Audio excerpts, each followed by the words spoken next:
তিনি আমার মাথার কাছে ঝুঁকে দাঁড়াবেন না।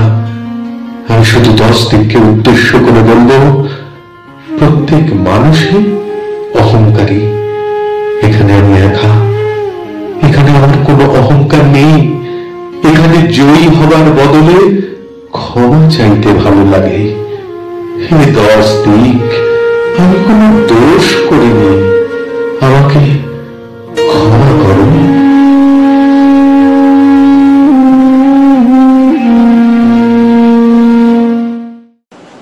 পাহাড় চূড়ায় তখন ওই সুপার্থর প্রসঙ্গে বলতে গিয়ে বলছিলাম যে সুপার্থকে একলব্য বললে বোধহয় ভুল হয় না, এবং সুপার্থ যাঁদের কবিতার কথা বলেছেন, যাঁদের কবিতা পছন্দ করতেন করেন, তাদের মধ্যে দুজন, প্রদীপ ঘোষ এবং রত্না মিত্র ঘটনাচক্রে আমার গুরু। মানে আমার এই সৌভাগ্য হয়েছে তাদের কাছে সরাসরি কবিতার পাঠ নেওয়ার।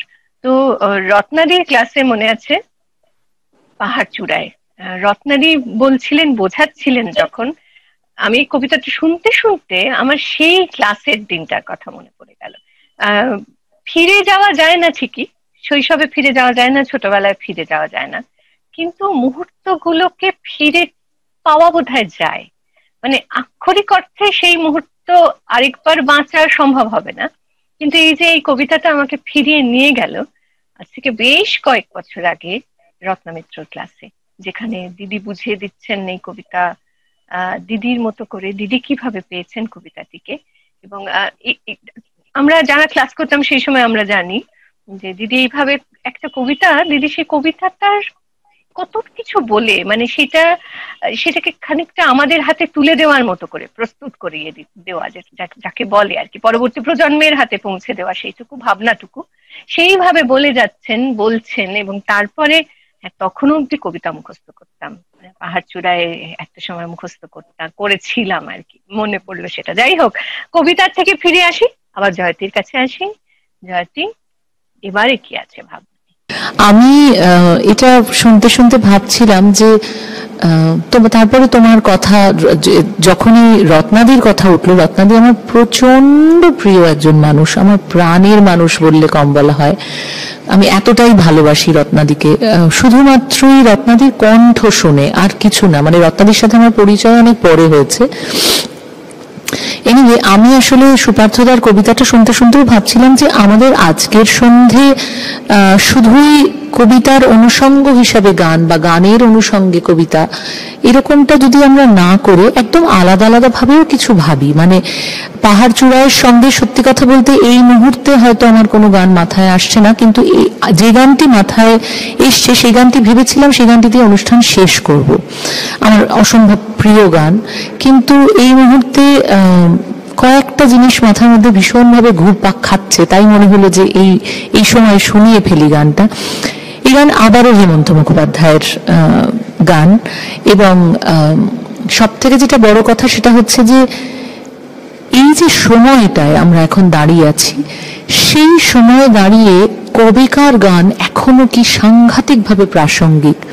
আমি নীল আকাশের নিচে এই পৃথিবীর কথা বলছিলাম, যেখানে আমার চোখ দিয়ে দেখা তো বটেই, আমার মন দিয়ে দেখা তো বটেই, আমি কাউকে কাউকে দেখাতে চাই, আমি সমগ্র বিশ্ববাসীকে দেখাতে চাই আমার চোখ দিয়ে, যেভাবে আমি এই মুহূর্তে জগৎটাকে দেখছি, যেখানে আমি মানবিকতার প্রার্থনা জানাচ্ছি প্রতিনিয়ত। তো সেই মানবিক বোধ জাগরিত হোক, ছোট ছোট মানুষের ছোট ছোট আশা, কে রাখে খবর তার। সত্যি কি আমরা সেই খবর রাখি? আমরা শুনতে পাই, আমরা দেখতে কি পাই তাদের? পাই না বোধহয়। সুতরাং এই বিশালত্বের মাঝে আমরা কতটা ক্ষুদ্র, এটাও যেমন একাধারে ভীষণভাবে সত্যি, তারপরেও, এবং সেটা এই সিচুয়েশন প্রমাণও করে দিয়েছে, আমাদের হাতে কিচ্ছু নেই, আমরা কিছু পারি না বেসিক্যালি। তার সঙ্গে আমরা বড় স্বার্থপর জীবনযাপন করি, একদম একেবারেই। তো সেই স্বার্থপরতাটাকে পাশ কাটিয়ে, তাকে একেবারে পেছনে ঠেলে ফেলে দিয়ে আমাদের মানবিক বোধের উন্মেষ হোক, এবং সেই প্রার্থনা নিয়েই এই গান। আমি নিজে ভাবছি, শুধু তাই নয়, আমার বার্তাও এটা, এই গানের মাধ্যমে সমগ্র বিশ্ববাসীর কাছে আমার এটা বার্তাও বলতে পারো। আমি তার জন্য এই গানটা ধার নিয়েছি, এভাবেও ভাবতে পারো। তো একটু শোনাবো আমার বড় প্রাণের গান। নিশ্চয়ই।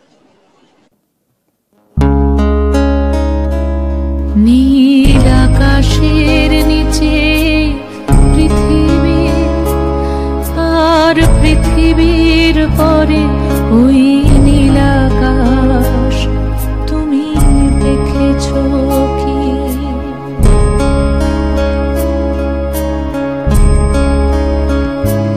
নীল আকাশের নিচে পৃথিবী, আর পৃথিবীর পরে ওই নীল আকাশ তুমি দেখেছো কি?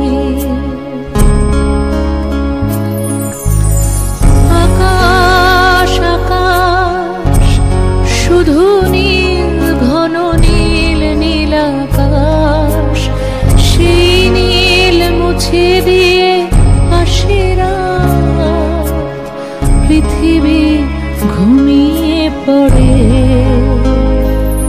তুমি দেখেছো কি?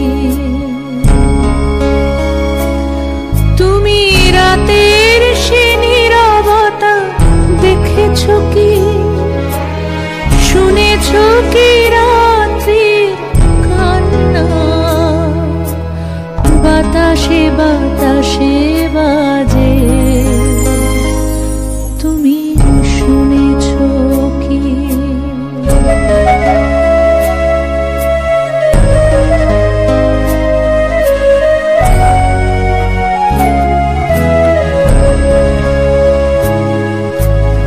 নিবিড় আধার নেমে আসে ছায়া, ঘন কালো রাত, কলরব কোলাহল থেমে যায়, নিশীথ প্রহরী জাগে,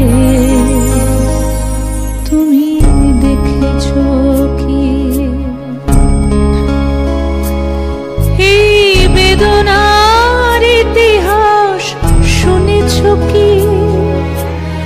দেখেছো কি মানুষের অশ্রু শিশিরে শিশিরে ঝরে, তুমি দেখেছো কি?